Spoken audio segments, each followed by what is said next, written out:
എന്ത് പറ്റി? പാന്റ് കീറിപ്പോയാ? ഇല്ല, സ്റ്റൈലാ. എനിക്ക് അങ്ങനെ ഒരു കുഴപ്പമുണ്ട്. എന്ത് ഡ്രസ് ഇട്ടാലും ചേരും. സ്റ്റൈല് ഡ്രസ്സിങ്ങിൽ മാത്രം പോരാ, ശുചിത്വത്തിലും കാര്യങ്ങളിലും നമ്മുടെ സ്വഭാവത്തിലും എല്ലാത്തിലും വേണ്ടേ? അങ്ങനത്തെ ഒരു വർത്താനോ? ഞാൻ വേറൊരു കാര്യം കണ്ടല്ലോ, അടുക്കളയില് നമ്മള് വെജിറ്റബിളൊക്കെ കട്ട് ചെയ്യുന്ന കത്തി കൊണ്ട് താടി മുറിക്കുന്ന കണ്ടല്ലോ ഞങ്ങള്. എനിക്കൊന്നും ഓർമ്മ വരുന്നില്ല ഈശ്വര. Alzheimer's Alzheimer's.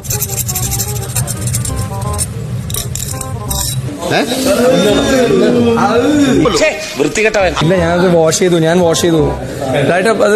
വാഷ് ചെയ്തില്ല? അവന്റെ ഫുള്ള് ഡീറ്റെയിലേക്ക് പോണ്ട. ഇങ്ങനെ നാറാനൊരു ചങ്കൂറ്റം വേണം കേട്ടാ. അല്ല അല്ലേട്ടാ, നിക്ക് മോനെ, നിനക്ക് മുട്ടി നിൽക്കുകയാണോ? എന്നാ പറ. എന്നെ കുറ്റം വരെയും വെയിറ്റ് ചെയ്യണോ നീ? എന്താണ് പറയൂ. ഞാനൊരു കാര്യം ചോദിക്കാൻ നിങ്ങൾ സമ്മതിക്കുന്നില്ല. മൂപ്പർക്ക് വിവരമില്ലാത്തോണ്ടല്ലോ, സോറി ലാലേട്ടാ. ആ പിന്നെ ഞാൻ പറഞ്ഞല്ലോ, ഒരാള് ഞാൻ സംസാരിച്ചോണ്ടെങ്കിൽ നിങ്ങൾ ഇങ്ങനെ കൈപൊക്കിക്കൊണ്ടിരുന്നാല് അപ്പൊ ഇനി അതിനെന്തോ ഒരു കമന്റ് പറയുന്ന കേട്ടല്ലോ. അയ്യോ, ആരോ തമാശ പറഞ്ഞ അവൻ സീരിയസ് ആയിട്ട് എടുത്തുന്നോ? രൺധീർ കപൂർ എന്നാണ്. ആണോ? അവൻ ഭയങ്കര തെറ്റിദ്ധരിച്ചു. അവൻ രൺബീർ കപൂറിനെ പോലെയാണ് ഇരിക്കുന്നതെന്ന് പറഞ്ഞു. ഇല്ല. നീ എന്താണ് വിരാട് കോഹ്ലിനെ കണ്ടിട്ടില്ലേ? വിരാട് ഒരു കോലമായത് കണ്ടു. ലാലേട്ടൻ തന്നെ പറഞ്ഞല്ലോ രൺബീർ കപൂർ അന്ന് വന്നപ്പോ തന്നെ.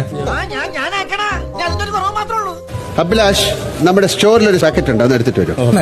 അത് ശരി, അത് വേണമെങ്കിൽ ആര്യനെ ഉപയോഗിക്കാം. ഓ, താങ്ക് യു ലാലേട്ടാ. ഈ ഉപകാരം ഞാൻ ഒരിക്കലും മറക്കില്ല. ഇനി അഥവാ എപ്പോഴെങ്കിലും മറന്നു പോയാ എന്നെ ഓർമ്മിപ്പിക്കണേ. ഇതങ്ങനെ പെട്ടെന്നൊന്നും മറക്കില്ല. അത് വർക്ക് ചെയ്യുന്ന നോക്കൂ. താങ്ക് യു സോ മച്ച് അത് ലാലേട്ടാ. കാര്യം അന്ന് വെച്ചാണ്. വർക്ക് ചെയ്യുന്ന? Thank you so much.